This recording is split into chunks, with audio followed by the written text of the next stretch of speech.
Ladies and gentlemen, this company is one of the largest property developers in the Philippines, creating master plan communities that promote sustainable development and provide long-term value to their residents, investors, and stakeholders. By developing integrated master planned and sustainable mixed-use communities in vibrant growth centers all over the Philippines, this company strives to continually elevate the quality of life for all of their customers. Let's now have a chat with the head of brand experience and brand strategy for residential estates and corporate group of Ayala Land, Inc. We got Mr. Hans Lopez-Vito. Hey, Hans.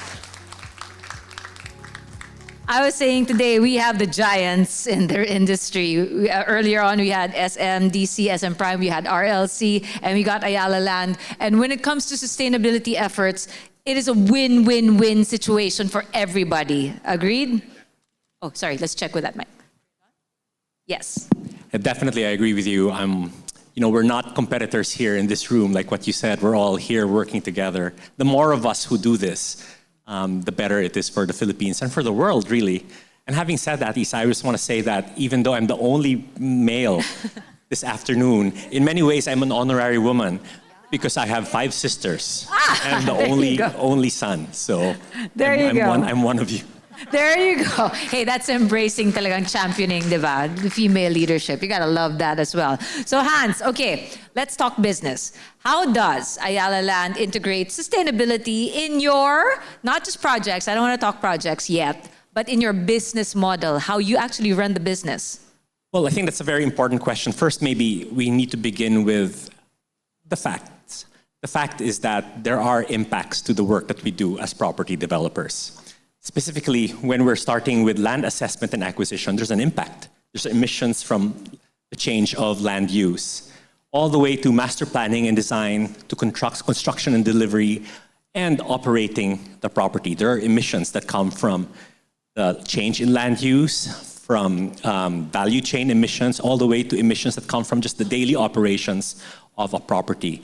So this is really where property companies like ourselves and our friends here really have the imperative to mitigate the emissions across these 4 areas of impacts. From acquiring land, because so far we've been talking about project development and operational expenses. But yes, it starts with, we got the land, what are we going to do with it? Right, absolutely, because you're using the land in different ways than the way it was intended. It needs to be something that people will need to live on.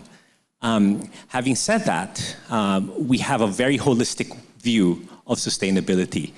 Clearly, climate and environment is one aspect of it, but it's not the only aspect.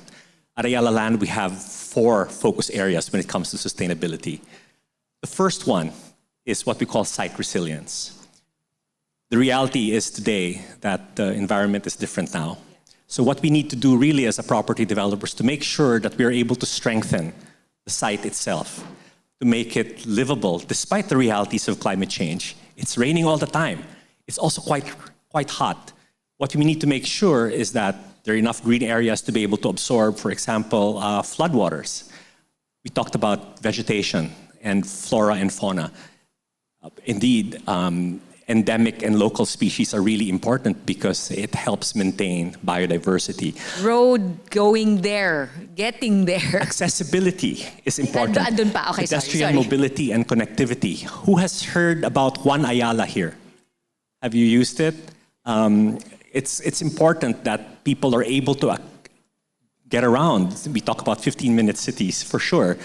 Is it easy for people to be able to walk in it? So that's a critical area of sustainability for us. And of course, local economic development. Are we able to give jobs to people who live in that community? Do we have enough spaces for social enterprise? And last, but definitely not the least, is resource efficiency. Are we able to use resources in a way that's really efficient and get us to net zero? So again, 4 prongs. How about specific steps to integrate now those 4 into your... Well, many ways. Certainly the use of energy, use of sustainable energy. On the next slide, I think, Jeanette. Renewable energy use, for example, right now, 111 commercial properties of ours are using sustainable energy already. That's 90% of our total portfolio. you have in your malls? We're using EVs now. MDC, which is our construction arm, the Makati Development Corporation, has acquired a whole fleet of electronic vehicles from BYD. BYD is what it's called in China, where I used to live.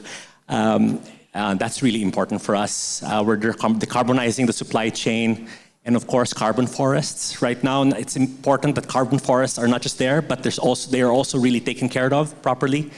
We have 784, almost 800 hectares now of carbon forests across the Philippines, all the way to the materials that we use: low carbon concrete, green steel bars, glass fiber, reinforced polymers. Those are all really key, and they help us get to net zero, which is the slide before that. There you go. Our promise or our commitment to ourselves is to get to net zero by 2050. Why 2050? It's a long time. First, we need to understand that there's what we call scope 1 and 2 emissions. These are emissions that we ourselves can control. The kinds of fuel that we use, how much energy we use, the kinds of hollow blocks and cement that we use, that we can control. But there's scope 3, also scope 3 emissions that come from our suppliers, our tenants, our customers, that we ourselves have no direct control over, but we're able to influence a little bit more and more over time. Our commitment is to get to net zero from scope 1 all the way to scope 3 by 2050. But hey, thanks, Hans. That's now the bigger picture, because so far we've been talking about just the companies, how the company actually controls things, how they run things. But there is a bigger picture, and that includes people they're your buyers, they're the one living already, they're your consumers, customers. And thank you for that part that we have to wake up to as well. There are things we cannot control, but hopefully influence. To show also, Isa, that every one of us has a role to play when it comes to climate control, climate change, for sure. How do you measure success then? And of course, this one takes time. It does take time. Measurement is important. I think what measurement really does is it makes it really transparent. And it reveals to the world and to our auditors how much have we really accomplished. So every year... Especially your stakeholders. Especially our stakeholders. And this is important because every year what we do is we measure our own emissions, all our work in terms of how we impact society and the economy and communities.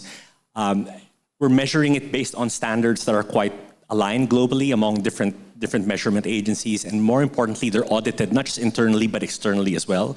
And what's critical is we put it out there for people to see so they can track change, because that's how we keep ourselves honest, I think. So measurement is, in many ways, we always know if it can't be measured, it can't be accomplished. Yeah. So the more you measure and the more that's transparent, internally audited and externally audited as well, the better for society. So and that's a benchmark for true success, right? It's going to be across the board. How about challenges then? Of course, this isn't easy. It's easier said than done. Challenges, many. Okay, thank you. There you go. Well, there's definitely, first and foremost, there's investment and cost when we do this. I was just in a conversation around how we develop some estates and, subdivisions when we're developing these communities. There's and of course, it's more than just ideas and design. It's definitely more than ideas and design. One way is, for example, it's a hilly terrain. You can make it more efficient and cheaper to build if you just make it flat. Cut, make it flat. But that's not good for the environment, as opposed to just keeping the real terrain, the real gradations, and keeping local trees. And that's one of your pillars earlier, the site resilience. Site resilience, yes. So that has cost. Second, many of these things that we do, us, our competitors, our friends do, our consumers often don't see that. Because what you see is the building, what you don't see is the things that go behind it to make it more sustainable. And that's probably a challenge. How do we tell people and tell that story? And lastly, really, availability of materials is also Lalo na it's in a particular area. Let's not forget, are we going to have to bring everything there? That's more cost. Right, and I mean, we're talking about, let's say, more sustainable construction material. It's really more of a burgeoning industry right now. It's not yet at a level that's very mature, that everybody's going for, because there's government regulation that encourages everybody to do exactly that. So sometimes availability of these materials is also a big challenge for us. But that is also the nice part about it. If not necessarily a challenge, it's always opportunity. Because there's still a lot of room for growth, a lot of room to explore. And that's why when it comes to sustainability, what do you feel people still do not get? What are still the misconceptions other than pangmayaman lang yan? We were debunking that earlier this morning. Hindi lang pangmayaman ang sustainability. No, I think it's for everybody now. By the way, maybe there are three big misconceptions about sustainability. The first one is sustainability and corporate social responsibility are the same thing. No, it's not. They're different. Corporate social responsibility includes the things that you do to mitigate impacts on not just the environment, but also on society in general. Hindi siya donation. Hindi siya donation. So therefore, sustainability is also not just about the environment, it's about other things. The environment is a very important piece, but there are other elements to it as well. The community, access points, site resiliency, accessibility. And lastly, sustainability is the responsibility of the Ayalas and the SMDCs and RLCs of this world. It's not. All of us have a role to play.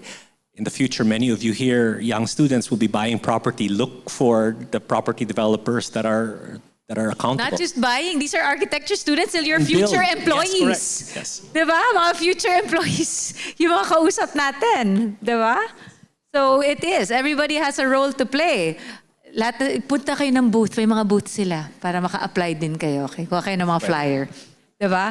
So again, next, across industry, Hans, how do you view, because like you said, everybody, all the big giants are here today, the rise in sustainability awareness and practices. How is it, do you think this is a trend, the bandwagon, across industries? It's not just in real estate. We had power earlier this morning as well. And let's face it, even finance, everywhere, manufacturing, retail. This is no longer a trend.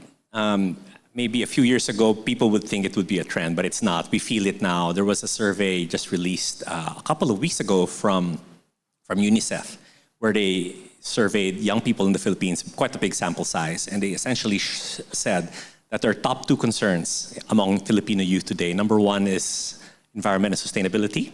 The second one is quality of education. Quite relevant considering the place we're at. Having said that, sustainability is not a buzzword at Ayala. Before it became kind of cool, Ayala's been doing quite a bit in sustainability already from as early as 2007. Many things were already being done. It's been embedded in everything that we did as a company. It does. And it really helps if it's top down, no? The leaders say, yes, we're doing this. Absolutely. For us, the sustainability team is not just a small team that is tucked in one corner of our head office.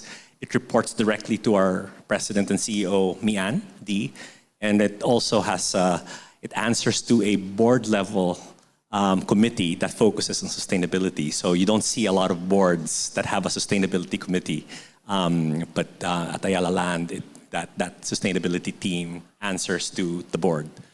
Before I let you go, or before we get the other speakers in, what about not just top level, now really who you're catering to, consumers, customers, the owners of your properties? Do they understand? Do they appreciate what you're putting out there when it comes to increasingly, sustainability? yes. Increasingly, yes. I think we saw something earlier that talked about how rents can be higher for sure, but we need to educate more people about it.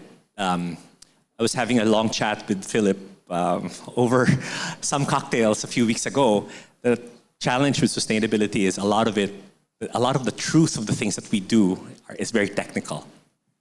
I'm a marketing person, and the challenge really is how do we make sure that we appeal to people, not just on a rational, intellectual level, but also on an emotional level, because that's how it moves people, it's emotions. So how do we sandwich our technical stories in very emotional stories? So it matters more and more to people, and it changes behavior. So it's a work in progress, and we need to keep working at that. All right, I'm going to bring in the other speakers first because I want to actually share something that happened this morning. But on that note, Hans, please stay where you are. We're just going to add more chairs.